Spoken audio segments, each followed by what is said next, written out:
Good morning students.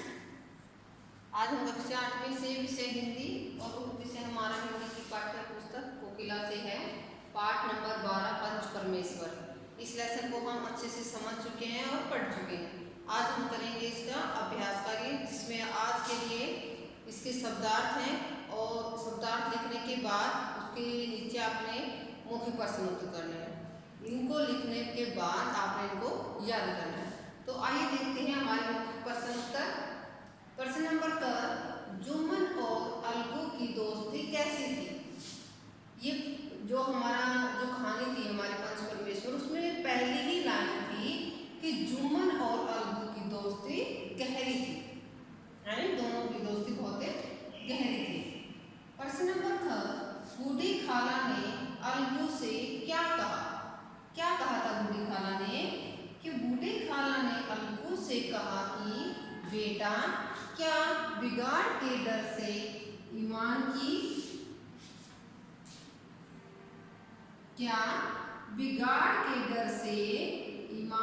बात नहीं कहोगे? जब उस पूरे गांव में कहती फिर रही थी कि अभी पंचायत में आना है, तो वो उस समय अलगू से भी कहती है, लेकिन अलगू क्या कहता है कि वो नहीं आएगा, वो उससे दोस्ती बिगड़ जाएगी। तो वो खाला तब कहती है अलगू से कि बेटा, क्या बिगाड़ के डर से ईमान की बात नहीं कहोगे?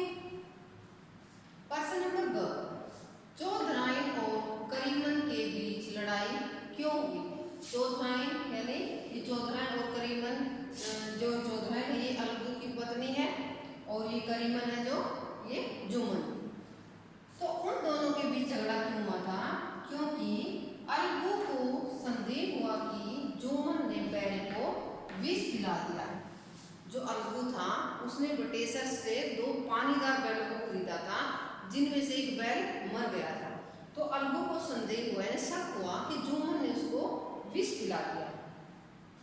चौधराइन ने भी जुम्मन पर दोष लगाया और कहा कि जुम्मन ने कुछ कर करा दिया है। तो इसलिए इसी विषय पर चौधराइन और करीमन के बीच लड़ाई हुई थी।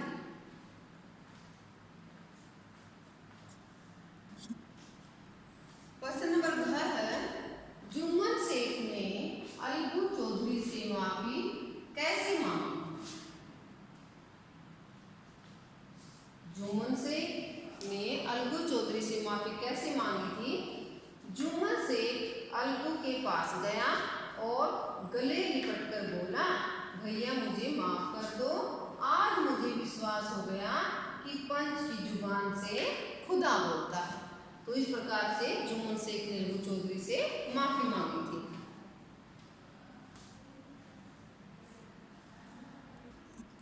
अब हमारे शब्दार्थ हैं। देखिए शब्दार्थ, गहरी, गहरी का अर्थ होता है गाढ़ी, गाढ़ी का अर्थ है गहरी। सोंटा, डंडा। मिल्कियत, संपत्ति। गृहस्वामिनी, घर की मालकिन यानी पत्नी।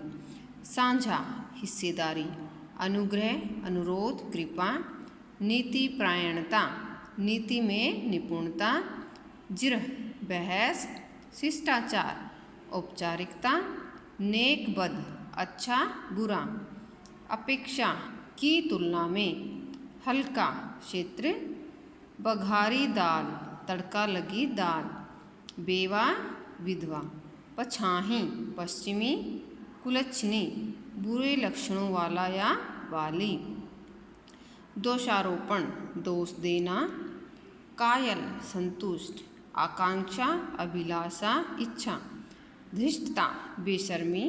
कबूल किया, स्वीकार किया। बदना, नियुक्त करना, मानना। आवभगत, खातिरदारी। लहू सूखना, भयभीत होना। रसातल, पाताल। प्रतिध्वनि, गूंज। दगाबाजी, धोखा देना। उसके बाद हैं रकाबियाँ, प्लेटें। मुहर्रिर, मुंसे।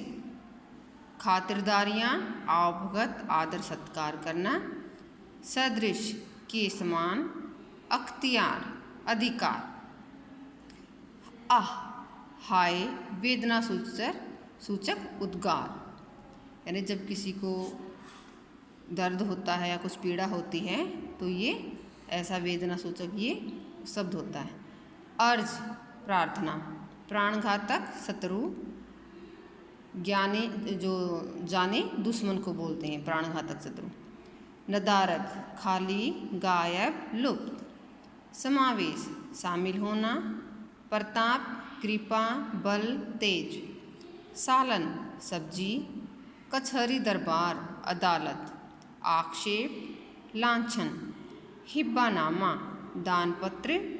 सिद्धि पूरा होना। पानीदार आत्माभिमानी। रेहननामा गिरवीनामा।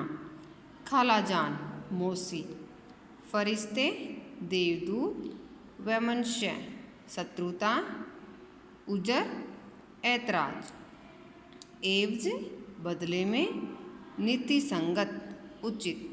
निगोड़े दुष्ट निकम्मा। रियायत छूट। तो स्टूडेंट्स ये थे हमारे शब्दार्थ। आप लोगों को अपनी फेयर कॉपी पर सबसे पहले तो अपने जो लेसन है उसकी हेडिंग डाल के लिखने हैं, ये शब्दार्थ लिखने हैं और फिर याद करना है, क्योंकि आपके एग्जाम में ये शब्दार्थ भी आते हैं। उसके बाद शब्दार्थ लिखने के बाद लिखने हैं मौखिक प्रश्न उत्तर और उनको भी आपने याद करना है।